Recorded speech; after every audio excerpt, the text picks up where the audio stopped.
Was anybody aware that in 2017, our friends in Europe gave us here in America advice on how to survive authoritarianism, asking us to please learn from their mistakes that they learned the hard way? And if you remember, 2017 was when Donald Trump won his first election. So here we go. Year number one under authoritarianism. What to expect. Number one, they will come to power with a campaign based on fear, scaremongering, and distorting the truth. Nevertheless, their victory will be achieved through a democratic electoral process. But be aware, as this will be their argument every time you question the legitimacy of their actions. They will claim a mandate from the people to change the system. We're going all the way back to 2017, you guys. Think about that. Remember, gaining power through a democratic system does not give them permission to cross legal boundaries and undermines said democracy. Number two, they will divide and rule. Their strength lies in unity, in one voice and one ideology, and so should yours.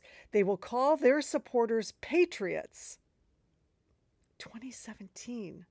The only true Americans. You will be labeled as traitors, enemies of the state, unpatriotic, the corrupt elite, the old regime trying to regain power. Their supporters will be the people and sovereign who chose their leaders. Don't let them divide you. Remember, you're one people, one nation with one common good. Number three, they will subjugate state media, turn them into a propaganda tube.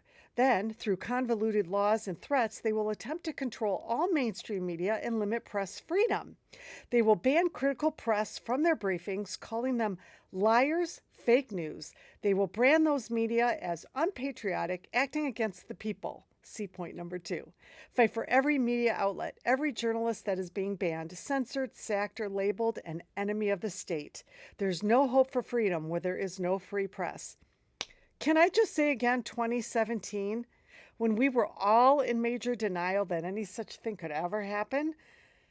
Number four, they will create chaos, maintain a constant sense of conflict and danger.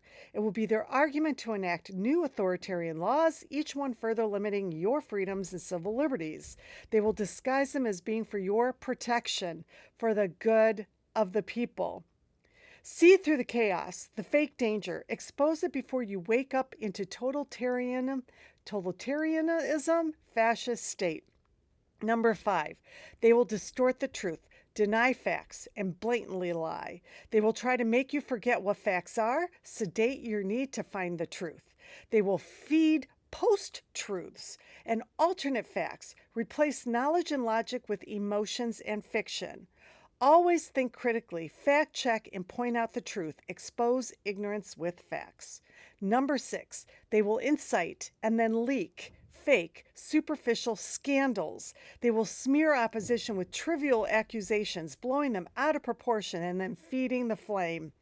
This is just smokescreen for the legal steps they will be taking towards totalitarianism. See through superficial topics in mainstream media. See point number three, and focus on what they are actually doing. Number seven, they will propose shocking laws to provoke your outrage. You will focus your efforts on fighting them, so they will seemingly back off, giving you a false sense of victory. In the meantime, they will push through less flashy legislation, slowly dismantling democracy. See points 4 and number 6. Focus your fight on what really matters. Number 8, when invading your liberal sensibilities, they will focus on what hurts the most: women and minorities. They will act as if democracy was majority rule without respect for the minority. They will paint foreigners and immigrants as potential threats. Racial, religious, sexual, and other minorities will become enemies to the order and security they are supposedly providing. They will challenge women's social status, undermine gender equality, and interfere with reproductive rights. See point number 7. But it means they are aware of the threat women and minorities pose to their rule, so make it your strength. Women and minorities have to be ready to fight the hardest, reminding the majority what true democracy is about, and you must fight together with them. Can I say once again that this was in 2017? Number 9, they will try to take control of the judiciary. They will assault your highest court. They need to remove the checks and balances to be able to push through unconstitutional legislation. Controlling the judiciary, they can also threaten anyone that defies them with prosecution, including the press. See point number 3. Preserve your interdependence of your courts at all cost. Independence, sorry. They are your safety valve, the safeguard of the rule of law and the democratic system.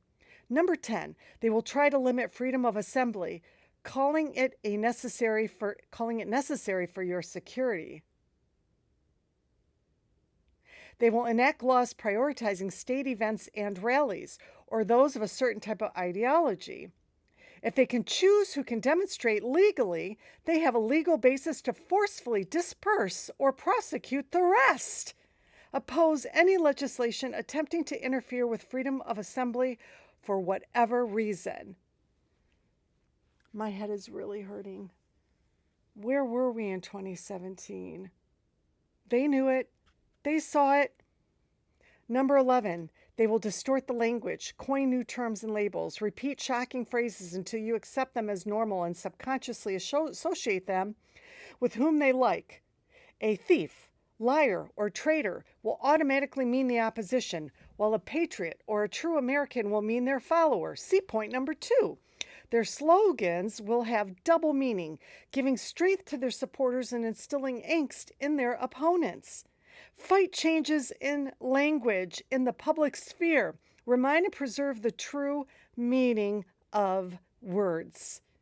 Number 12, they will take over your national symbols, associate them with their regime, remake them into attributes of their power. They want you to forget that your flag, your anthem, and your symbols belong to you, the people, to everyone equally. Don't let them hijack it. Use and expose them in your fight as much as they do. Show your national symbols with pride. Let them give you strength, not associate you with the tyranny they brought onto your country. Number 13, they will try to rewrite history to suit their needs and use the education system to support their agenda. They will smear any historical or living figure who wouldn't approve of their actions or distort their image to make you think they would. They will place emphasis on historical education in schools, feeding young minds with the only correct version of history and philosophy.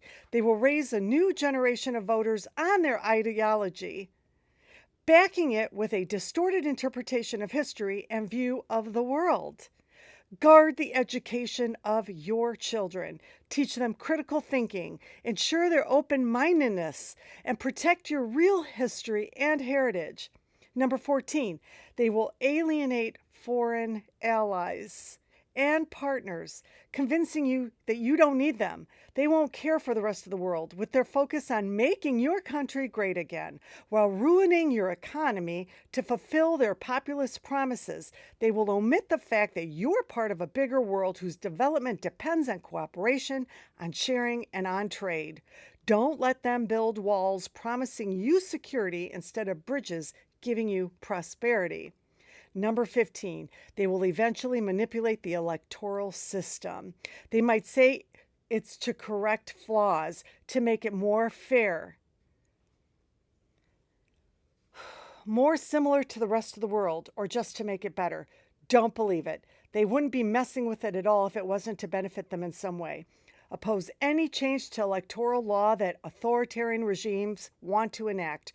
Rest assured, it's only to help them remain in power longer.